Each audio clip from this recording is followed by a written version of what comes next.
I have those too. So you always go on the side, say, what height do I want? You could always measure, because if you cut it too short, and you see how much I cut it on a slant.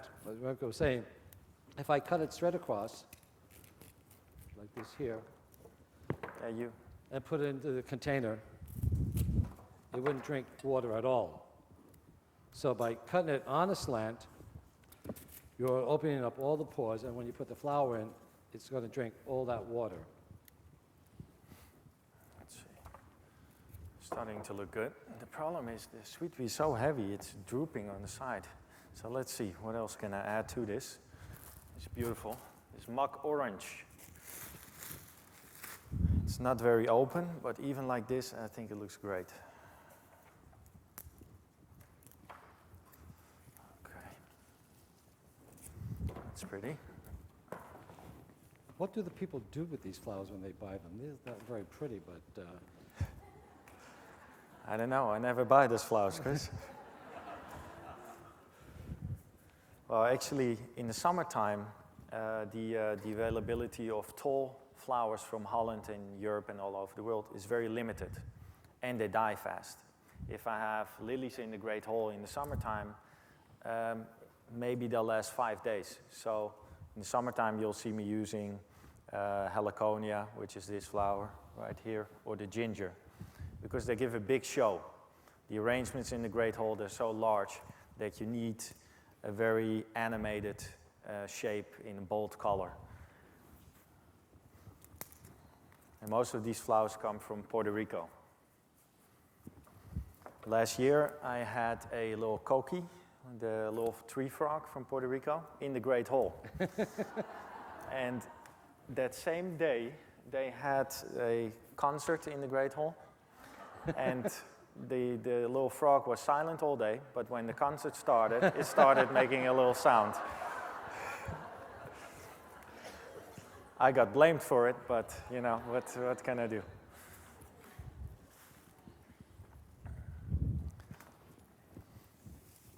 Okay, the problem is I still see the oasis, which is not pretty, so I'm just using a couple of big heads of lilac. The lilac is just starting. I'm doing a wedding this weekend, and the lady said, I want people to come in and say, I've never seen this much lilac in my life. So I've ordered about 30 bales of the lilac, which is going to be amazing. Can't wait to see it. Now, would you pay $7.50 for this? Yeah. Oh, after you touched it, Chris.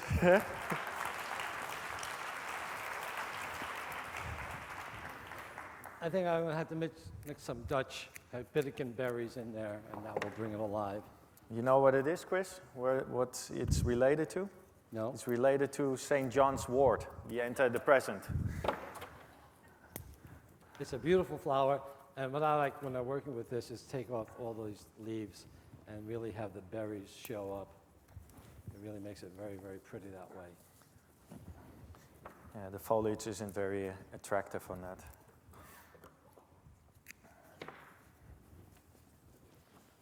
It's tougher than I thought. It's a lot of flowers.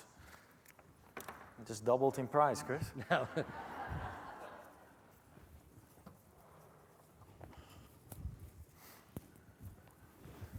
It's beautiful. Now, also, people that are allergic think that they're allergic to actually the scent of a flower. The scent is created by the stamen of a flower. And actually, what creates the allergies is the pollen in the flower. So lilac, I wouldn't worry about it too much because it doesn't create a lot of allergies. Chris, what do you think? Looks good? It's good. Perfect. Okay. Put it away.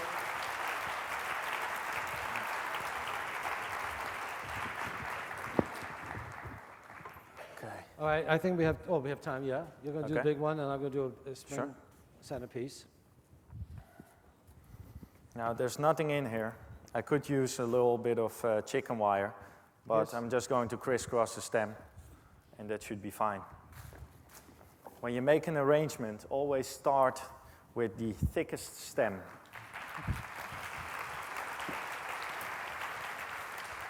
It really doesn't deserve an applause, but I wanted to show you when you go by those little bucket shops, don't buy these.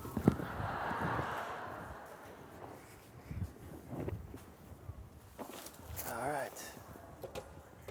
This is beautiful. This is a double French lilac.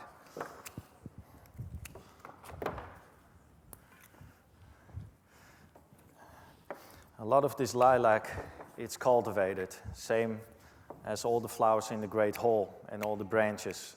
Sometimes I hear people say like, oh, it's a shame, they took this from nature, but it's actually a farm that grows it. If I could pick it from nature, I would save a lot of money, but unfortunately. What I have here is it's a container that we've used for most of our dinners here. Put in this container on a 60 or 72-inch round table. And what I'm doing is I finally got this tape to work, is making like a tic-tac-toe board on top here, so that when I put the flowers in now, they will not fall out and all the flowers will stay in place. White lilac.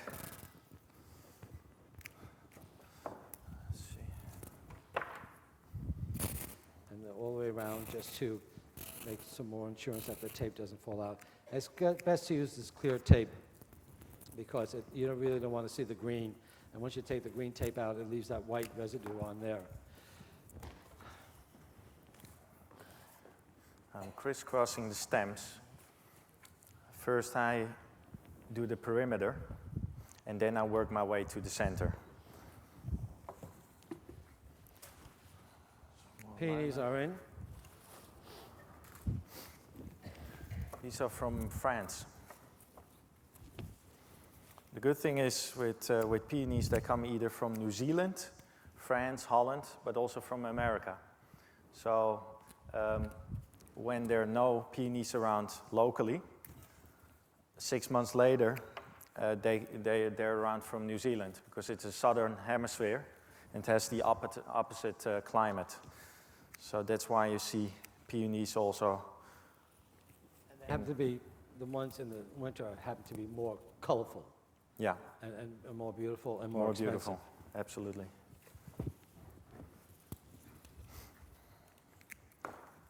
Now a couple of tricks. I'll tell you some tricks. People always like that.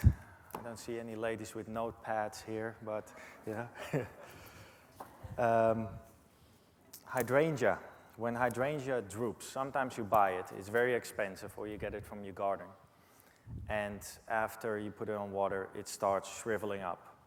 What you can do is cut the stem in a 45-degree angle, put it on a little bit of hot water for about a minute, then take it out of the hot water, put it in ice-cold water, and cover the heads with wet tissue paper.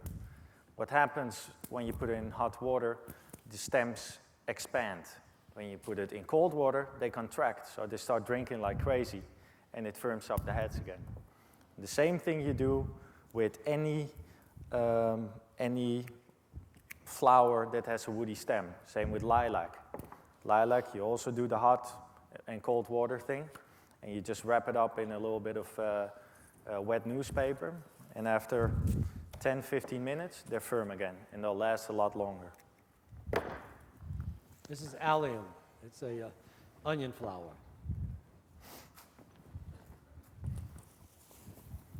You see what I'm doing here is I'm putting all the flowers on the side.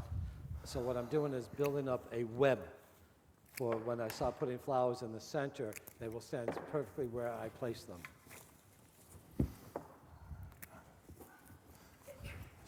It's taking a lot of lilac this. I guess I have to order some more for my wedding this weekend, Chris, because I don't think I'm gonna have enough.